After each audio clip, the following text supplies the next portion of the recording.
আপনার গাড়ির ইন্টেরিয়রকে দিন প্রিমিয়াম লুক এবং সর্বোচ্চ সুরক্ষা। নিসান এক্সট্রেল 2024-এর জন্য বিশেষভাবে ডিজাইন করা এই প্রিমিয়াম 5D ফ্লোর ম্যাট গাড়ির ফ্লোরকে দেয় সম্পূর্ণ কভারেজ এবং নিখুঁত ফিটিং।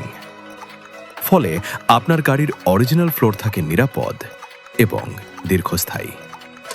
প্রিমিয়াম কোয়ালিটির ওয়াটারপ্রুফ পিভিসি ম্যাটেরিয়াল এবং এলিগেন্ট ডায়মন্ড স্টিচিং আপনার গাড়ির ইন্টেরিয়রে যোগ করে এক্সক্লুসিভ লাক্সারির ছোঁয়া। ধুলাবালি, কাদা এবং পানির দাগ থেকে কার্যকর সুরক্ষা দিয়ে আপনার গাড়ির সৌন্দর্য অটুট রাখে। স্টাইল, সুরক্ষা এবং প্রিমিয়াম ফিনিশিং সবকিছু একসাথে। আমাদের এই প্রিমিয়াম 5D ফ্লোর ম্যাটটি আপনার গাড়ির জন্য পারফেক্ট পছন্দ। অর্ডার করতে আজই যোগাযোগ করুন AKTC অটো অ্যাক্সেসরিজের সাথে।